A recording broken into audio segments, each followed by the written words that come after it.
नमस्कार दोस्तों, आज हम पढ़ेंगे राजस्थान के प्रमुख लोक देवता। जैसा कि हर एग्जाम की दृष्टि से इम्पोर्टेंट है राजस्थान में कि राजस्थान के लोक देवता। तो हमारा टॉपिक रहेगा राजस्थान के लोक देवता। वैसे तो ये बहुत बड़ा टॉपिक है, राजस्थान के लोक देवता है वो बहुत बड़ा टॉपिक है और हम इसका जितना हो सके उतना संपूर्ण अध्ययन भी करेंगे। जो शुरुआत करने से पहले हम जो राजस्थान के इम्पोर्टेंट जिनसे हर एग्जाम में क्वेश्चन आने की संभावना ज़्यादा रहती है उन्हीं को पढ़ते हैं। और एक कहावत सुनी भी होगी आपने कि पाबू हड़बू राम दे मांगलिया मेहा पांचों पीर पधार जे गोगा जी जहा। तो क्या कहते हैं कि पाबू हड़बू राम दे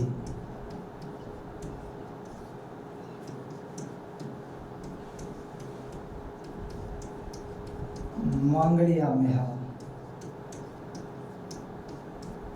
पाबू हड़बू रामदेर मांगलिया मेहा पांचों पीर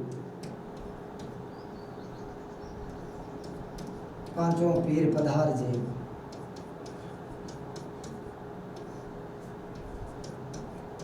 पधार जे गोगा जी जे।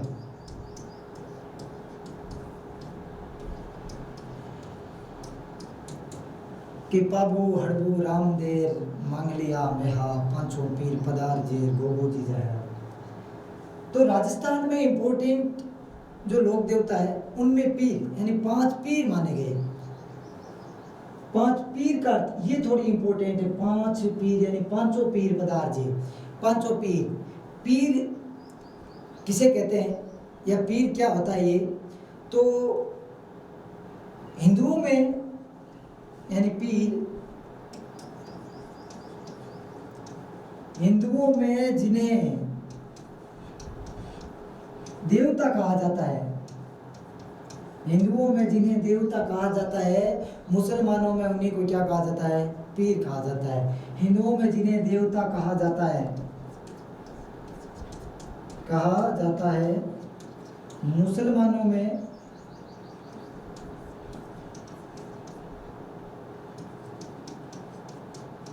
मुस्लिम समाज में या मुसलमानों में उन्हीं को पीर कहा जाता है। क्या कहा जाता है? पीर कहा जाता है। ये ध्यान में रखने वाली बात है कि पीर का अर्थ ये हुआ कि हम लोग यानी जो हिंदुओं में जिनको देवता कहा जाता है मुसलमानों में उन्हीं को क्या कहा जाता है, पीर कहा जाता है। पाबू हड़बू रामदे यानी ये 3 हो गए, एक पाबू जी, दूसरे हड़बू जी और तीसरे रामदेव जी। मांगलिया मेहा, ये मेहा जी चौथे और गोगा जी 5वें। राजस्थान में मुख्य रूप से 5 ही पीर माने गए, पाबू जी, रामदेव जी, हड़बू जी, मेहा जी, मांगलिया जी और गोगा जी। ये 5 पीर है। तो ये इंपॉर्टेंट बात है, ये आपको ध्यान में रखनी है। आगे देखते हैं और हम पढ़ते हैं हमारे जो इम्पोर्टेंट टॉपिक है राजस्थान के लोक देवता। लोक देवता में हम पढ़ते हैं पहले ही पाबू जी। क्या पढ़ते हैं? पाबू जी राठौड़ के बारे में। 1 नंबर पर देखो, पाबू जी राठौड़। पाबू जी राठौड़ इस क्लास में आपको इतने डाटा मिल जाएंगे कि किसी भी एग्जाम की दृष्टि से लोक देवताओं में जो आपके क्वेश्चन है यहाँ से बाहर नहीं जाएंगे। पाबू जी राठौड़, पहला जन्म, पाबू जी राठौड़ यानी जन्म कहाँ हुआ था? कोलूमन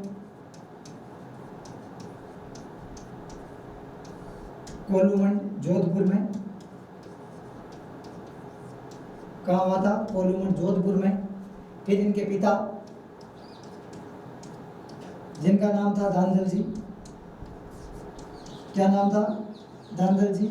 ये वही धांधल जी है आपने राजस्थान का इतिहास, जब मारवाड़ का इतिहास पढ़ रहे थे हम, तो हमने देखा कि राव दुहड़ जो राठौड़ों की कुलदेवी की कुलदेवी नागनेची माता की मूर्ति लेकर के नगाना गांव बाड़मेर में स्थापित की, वही राव दुहड़ इनके दांदल जी के भाई थे, या राव दुहड़ के ये दांदल जी भाई थे।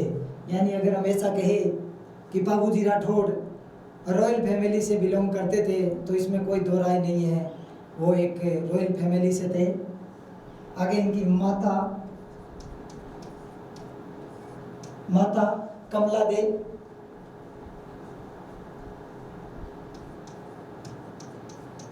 माता का नाम कमला दे।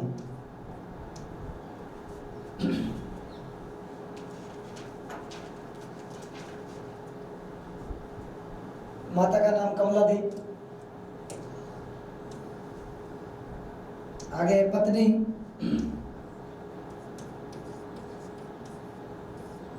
फुलम दे, उसी का दूसरा नाम था सुप्यार दे। कुछ एक किताबों में आपको फुलम दे मिलेगा और कुछ एक किताबों में सुप्यार दे। ये कहाँ की राजकुमारी थी? तो ये आप लिखोगे अमरकोट के। कहाँ की थी? अमरकोट की। कहाँ की थी? अमरकोट की थी। ये अमरकोट की जो सूरजमल सोडा है उनकी राजकुमारी थी, अमरकोट की, या अमरकोट के सूरजमल सोडा।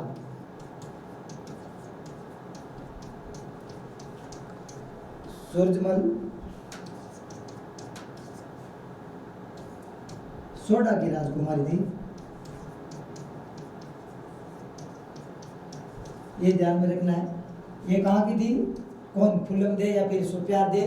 तो ये अमरकोट के जो सूरजमल सोडा है उनकी राजकुमारी थी।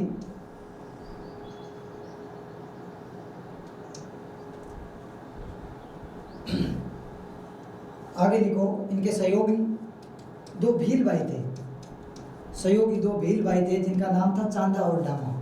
इनके दो सहयोगी थे जिनका नाम था चांदा और डामा। क्या नाम था? चांदा और डामा। एक और लिख लो, इनका मेला, पहले मेला लिखते हैं। चैत्र अमावस्या कब बढ़ता है? चैत्र अमावस्या। कहाँ बढ़ता है वो तो आपको ही पता है, कहाँ बढ़ता है तो बता देना। ये चैत्र अमावस्या, चैत्र अमावस्या को इनका मेला बढ़ता है। तो आपने देखा कि बाबूजी राठौड़ जिनका जन्म कोलूमन जोधपुर में, पिता दांदल जी जो राव दुहड़ के भाई थे, पिता जो राव दुहड़ के भाई थे, यानी ये एक रॉयल फैमिली से बिलोंग करते हैं, ये भी सही है। कमला दे, ऐसा माना जाता है कि ये जो कमला दे, इनका तो जो कमला दे बाबूजी की क्या करती है? केवल परवरिश करती है। इनकी परवरिश किसने की थी? तो आप लिख सकते हो कमला दे, या माता का नाम कमला दे ही है वैसे तो, लेकिन कुछ एक कहानियाँ हैं। मारवाड़ में आप जाओगे तो देखोगे कि एक बार कोई अप्सरा थी जो स्वर्ग लोक से यहाँ पर धरती पर आई हुई थी। उसका एक ही रूल था, अगर वो धरती पर कुछ भी करे और उसको धरती पर कोई देख ले तो उसकी वापस जाने की शक्तियाँ वो नष्ट हो जाती है। तो अप्सरा एक तालाब के किनारे बैठी थी, एक तालाब के किनारे बैठी थी और राव दांदल जी वहाँ पर आ जाते हैं और घोड़े से नीचे उतर के वो उनको देखने लगते हैं। तब अप्सरा ने देखा कि कोई मुझे देख रहा है, तो उसकी जो वापस जाने की शक्ति है वो वहाँ पर समाप्त हो जाती है। वापस जाने की जो शक्ति है वो वहाँ पर समाप्त हो जाती है। तब दांदल जी ने उनको क्या प्रपोज किया और उनको शादी करने के लिए मनाया। कमला दे के जो ये अप्सरा थी उसके पास और कोई इलाज भी नहीं था, तो उन्होंने क्या किया? दांदल जी से शादी कर ली। और उन्होंने एक ही रूल रखा, अप्सरा ने कहा कि जब तक के मेरा एक ऐसा घर होना चाहिए, मेरा महल, जहाँ पर मेरी परमिशन के बगैर कोई अंदर नहीं आए, कोई अंदर नहीं आए, ये ध्यान में रखना है।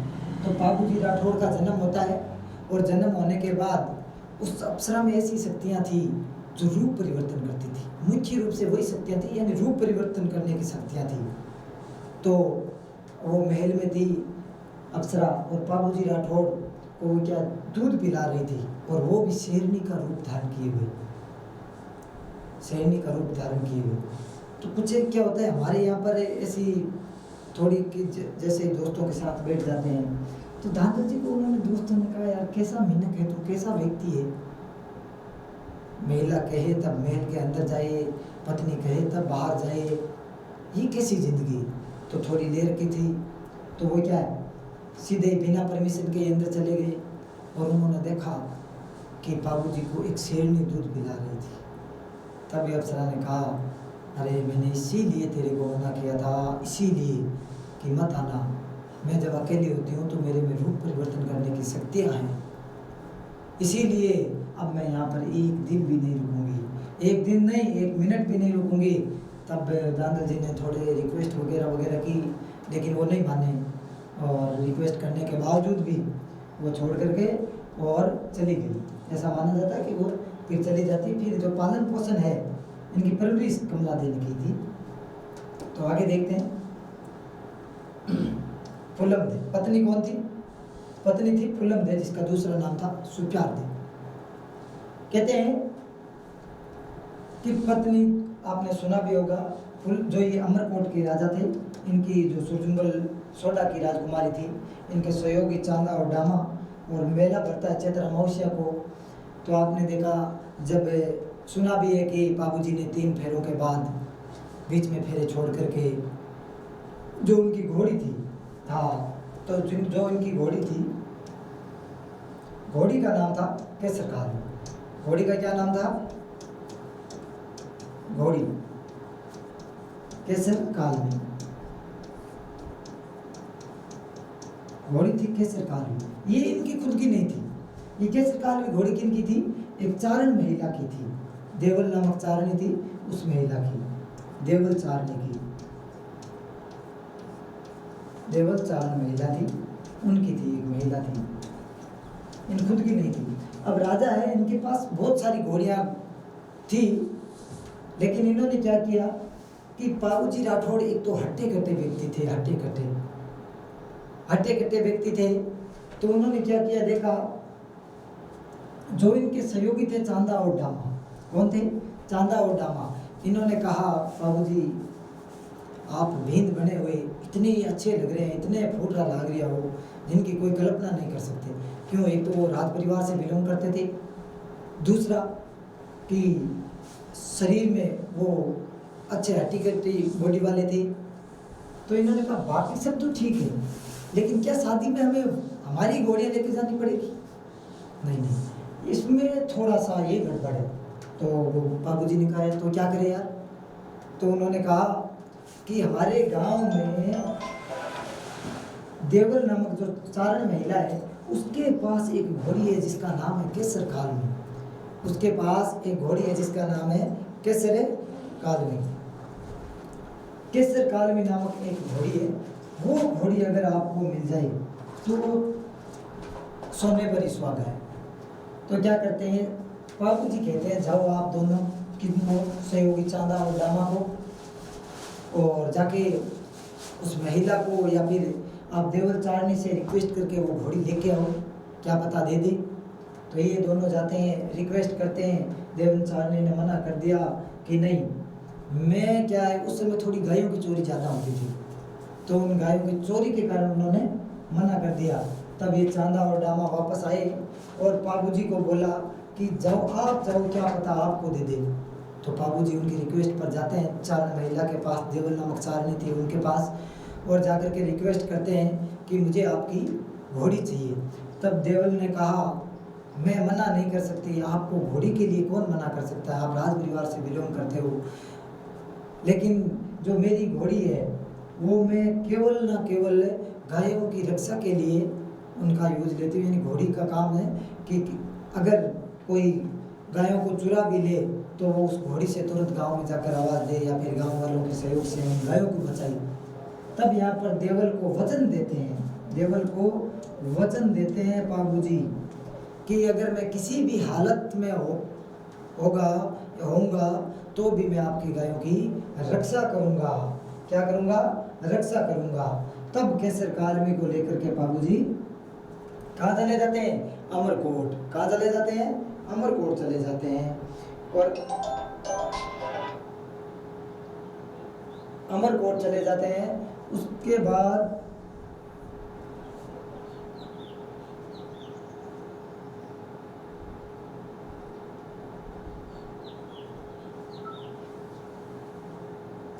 अमरकोट चले जाते हैं।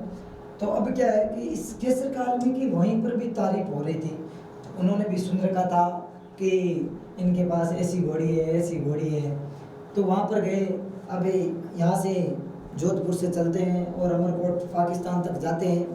तो क्या वहाँ पर कुछ एक ने कहा कि क्या आपकी घोड़ी, हमने सुना है आपकी घोड़ी बहुत अच्छी है, बहुत अच्छी है।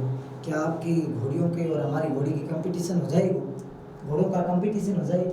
तब क्या है, वो एक छोटा सा कंपटीशन होता है, उसमें भी क्या है, ये घोड़ी जीत जाती है। तब क्या किया जाता है, आगे वहाँ पर बारात पहुँच जाती है। और बारात पहुँचने के बाद जो बाबूजी है वो क्या करते हैं, तोरण मारते हैं। तोरण का अर्थ हुआ शक्ति का प्रदर्शन करना। तोरण यानी शक्ति प्रदर्शन होता है। तोरण का अर्थ है शक्ति प्रदर्शन करना। तोरण का यही अर्थ होता है। तोरण का अर्थ होता है शक्ति प्रदर्शन।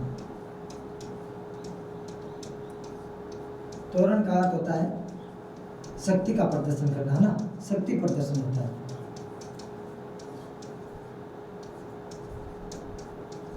शक्ति प्रदर्शन होता है तोरण का। तो तोरण क्या किया, जैसे ही बाबूजी ने तोरण मारने के लिए वहां गए तो वहां के जो लोग थे उन्होंने तोरण को थोड़ा और ऊपर खिसका दिया। क्या कर दिया? और ऊपर खिसका दिया। अब ऊपर खिसका दिया और बोले कि अब बताओ, कहते हैं केसर कालमी, केसर कालमी, अब बताओ, देखें कैसे तोरण मारेगा।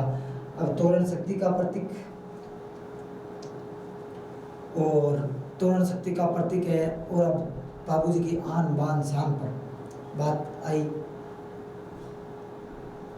तो केसर कालमी के हाथ फेरते हुए, हाथ लगाते हुए बाबूजी कहते हैं कि आज मत ना दीजिए केसर थारो म्हारो पोत, कि मत ना दीजिए केसर थारो म्हारो पोत, और मत ना लजाइए राठौड़ारी लाज, कि मत ना दीजिए केसर थारो म्हारो पोत, यानी इनको थारो और मारो यानी आपका और हमारा पोत नहीं देना है, भेद नहीं देना है। और मत ना लजाइए राठौड़ारी लाज, यानी आज राठौड़ों की लाज को लज्जित नहीं करना है।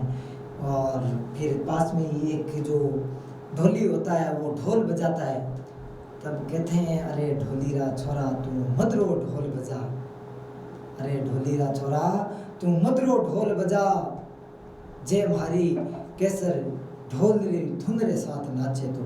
और जैसे ही ढोली ने मदरा ढोल बजाया, केसर कालमी अपने दोनों पैरों पर खड़ी हो गई। खड़ी भी हुई तो क्या है, वहाँ पर जो अमरकोट के छज्जे लगे हुए थे उन पर पैर रख दिया।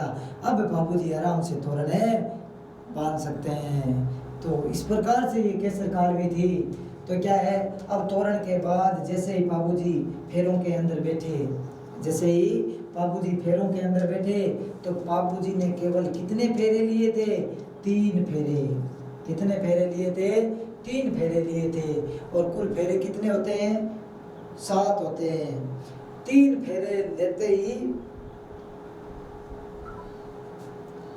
3 फेरे लिए थे और कुल फेरे होते हैं 4। जैसे ही तीसरा फेरा पूर्ण हुआ, जैसे ही तीसरा फेरा पूर्ण हुआ तो देवल कौन आ गई? देवल आ गई। देवल कौन थी? केसर कालमी जिनकी घोड़ी थी वही देवल थी।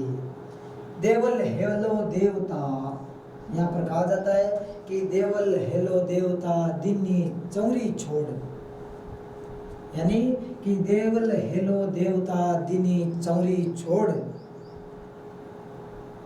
परण निभावा आपरो, परण निभाणो आपनो रंग बाबू राठौड़।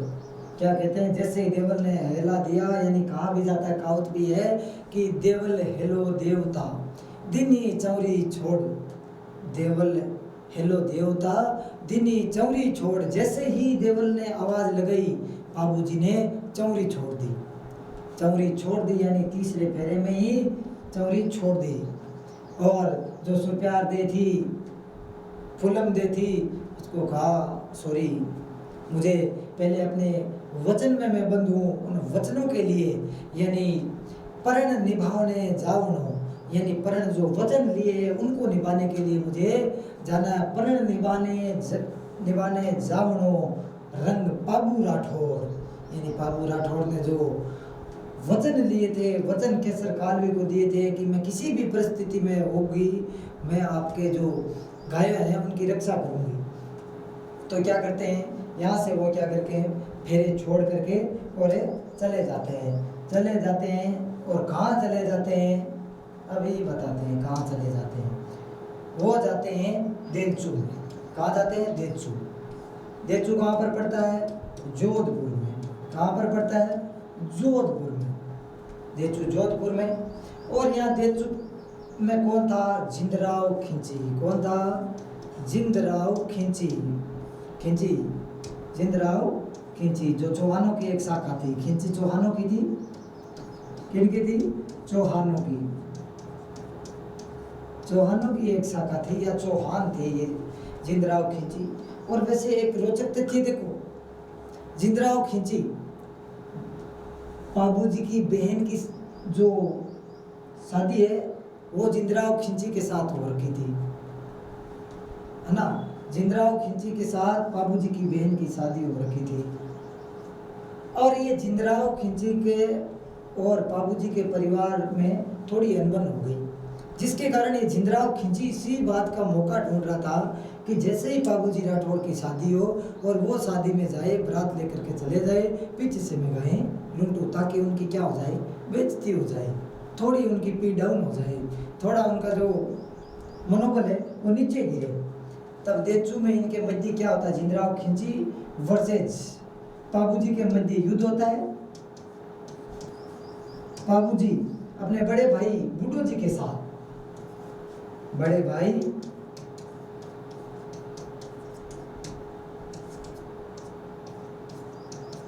बूढ़ो जी के साथ युद्ध में वीरगति को प्राप्त हो जाते हैं।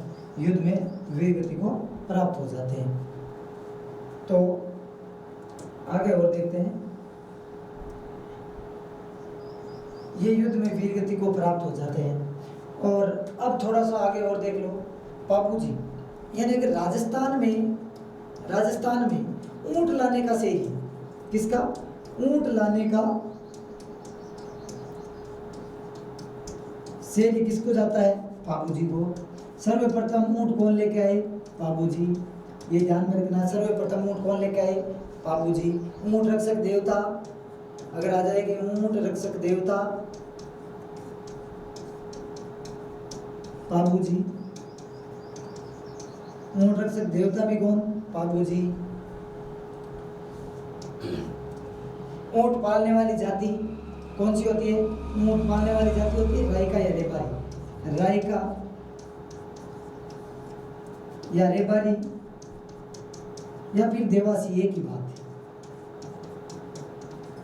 यानी ये होती है ऊंट पालने वाली। तो इनकी रक्षा के लिए भी बाबूजी माने जाते हैं। और आगे देखते हैं। ऊंट रक्षक देवता जो बाबूजी के भोपे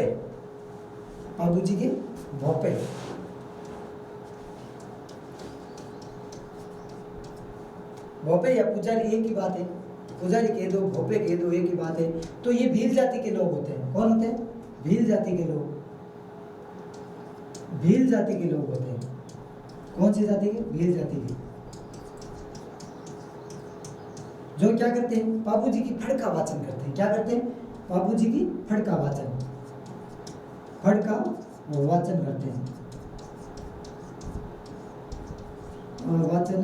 करते हैं। बाबूजी की फड़ का वाचन करते हैं। और फड़ का वाचन किस वाद्य यंत्र के साथ किया जाता है? तो ये आप ध्यान में रखोगे, रावण हत्था। किस वाद्य यंत्र के साथ? रावण हत्था के साथ। रावण तब वाद्य यंत्र के साथ इनके फड़ का वाचन किया जाता है। जब कोई मान लो अगर ऊँट बीमार हो जाता है तो हम बीमार ऊँट के समय उस समय बोलते हैं कि बाबूजी महाराज हमारे ऊँट की रक्षा करो, जैसे ही मेरा ऊँट ठीक होगा मैं आपकी फड़ बंचवाऊंगा। एक होता है बांधना यानी खुद का पढ़ना, और एक होता है बंचवाना यानी किसी से पढ़वाना, है ना। तो मैं क्या करूँगा, आपके फड़ का वाचन करवाऊंगा या बचवाऊंगा। तो ये होता है रावण था वाद्य यंत्र के साथ। एक ध्यान में रखना होता है बाबूजी के जो पावड़े होते हैं, पावड़े क्या होते हैं, पावड़े पावड़े जिनका वाचन करते समय आपको पता है जिन ये क्या होता है, एक ये सिस्टम क्या होता है कि जो गीतों के माध्यम से, किन के माध्यम से, गीतों के माध्यम से,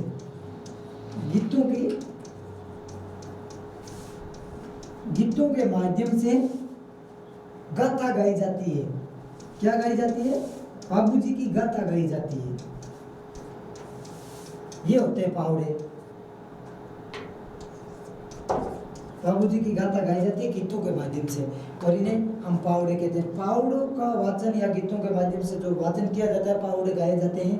तब माठ वाद्य यंत्र है, वो क्या है, माठ वाद्य यंत्र कौन सा है, माठ वाद्य यंत्र के साथ, माठ वाद्य यंत्र के साथ माठ वाद्य यंत्र का उपयोग किया जाता है या माठ वाद्य यंत्र बजाया जाता है। ये आपको ध्यान में रखनी है थोड़ी बातें। आगे देखते हैं। आपने देखा कि बाबू प्रकाश यानी सॉरी बाबूजी के जो कुछ पुस्तकें हैं इंपॉर्टेंट उनके बारे में हम अध्ययन कर लेते हैं। बाकी हमने सारा देख लिया। हम देखते हैं, एक थी पुस्तक बाबू प्रकाश। क्या थी, बाबू प्रकाश, बाबू प्रकाश, जो लिखी थी आसिया मोड़ जी ने। आसिया जाती थी, मोड़ जी उनका नाम था। किसने लिखी थी, आसिया मोड़ जी ने, आसिया मोड़ जी ने। ये ध्यान में रखना है कि बाबू प्रकाश किसने लिखी, आसिया मोड़ जी ने। तो आसिया मोड़ जी ने लिखी थी बाबू प्रकाश। और एक था बाबूजीरा छंद। क्या था, बाबूजीरा छंद, बाबूजीरा छंद। ये किसने लिखा था, बताओ देखिए, कमेंट बॉक्स में बताओ, फटाफट बताओ देखिए किसने लिखा था। बिट्ठू मैयाजी ने। बिट्ठू तो एक जाति थी, बिट्ठू मैयाजी ने। किसने लिखी थी, बिट्ठू मैयाजी ने। बाबू प्रकाश किसने लिखी, आसिया मोड़ जी ने। और बाबूजीरा जो छंद है वो किसने लिखा, बिट्ठू मैयाजी ने। एक बाबूजीरा दुआ भी है। क्या है, बाबूजीरा दुआ। क्या है, दुआ, बाबूजीरा दुआ। बताओ किसने लिखा बाबूजीरा दुआ, तो लेखराज ने। किसने लिखा, लेखराज ने। ध्यान में रखोगे, किसने लिखा, लेखराज ने। थोड़ा ऊपर ले लेते हैं, एक दो किताब और है उनका नाम लिखते हैं। बाबूजीरा दुआ किसने लिखा, लेखराज जी ने। और बाबूजीरा सोरठा, बाबूजीरा सोरठा, ये किसने लिखा, बताओ, बाबूजीरा सोरठा। तो रामनाथ ने। किसने लिखा था, रामनाथ ने। बाबूजी के सोरठे किसने लिखे, रामनाथ ने। ये पुस्तकें हैं, ये क्या है, पुस्तकें हैं, ये ध्यान में रखना है। तो और एक है बाबूजीरा रूपक। क्या है, बाबूजीरा रूपक,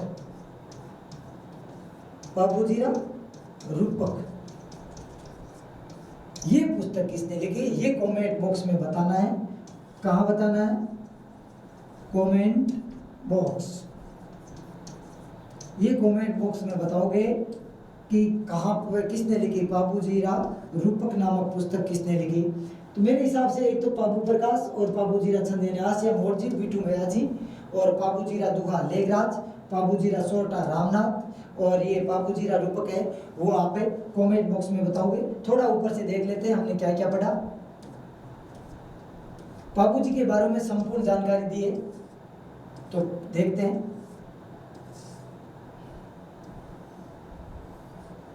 बाबूजी पंचपीरों में गिने जाते हैं।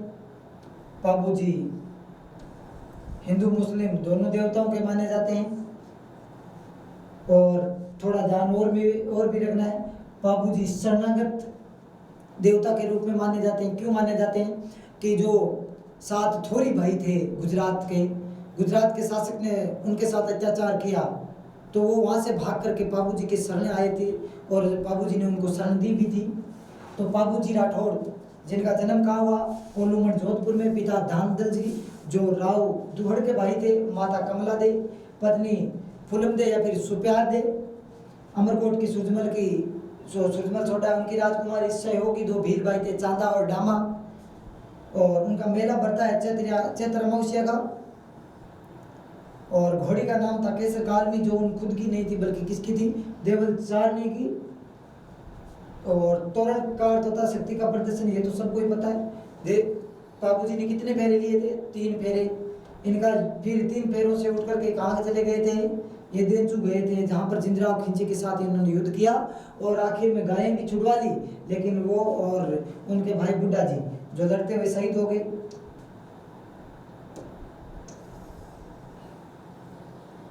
कहते हैं ना, देवल हेलो देवता, देवल हेलो देवता। आगे राजस्थान में ऊंट लाने का शहर है, सर्वप्रथम किसको जाता है, बाबूजी को। ऊंट रक्षक देवता बाबूजी महाराज।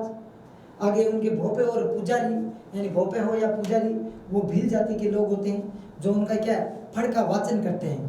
फड़ का वाचन करते समय किसका, कौन से वाद्य यंत्र का उपयोग किया जाता है, रावण हत्ता वाद्य यंत्र का उपयोग किया जाता है। एक होते हैं उनके बाबूजी के पावड़े, जिनको एक गीतों के माध्यम से क्या उनकी पूरी संपूर्ण गाथा गाई जाती है, जीवन गाथा गाई जाती है। उसके साथ या पावड़े गाते समय माठ वाद्य यंत्र का प्रयोग किया जाता है, ये भी आप ध्यान में रखोगे। तो ये मुख्य रूप से ऊंट रक्षक देवता है और ऊंट को पालने वाली जाति है रायका, रेवारी या देवासी, ये भी ध्यान में रखना है। फिर ये आपको 4 इंपॉर्टेंट क्या थी, पुस्तकें थी। बाबू प्रकाश आसिया मोर जी ने, बाबूजी छंद, बाबूजीरा छंद है वो बिट्टू मैया जी ने, और बाबूजीरा दुहा लेगराज ने, बाबूजीरा सोरठा रामनाथ जी ने, और जो बाबूजीरा रूपक है ये आपको कमेंट बॉक्स में बताना है।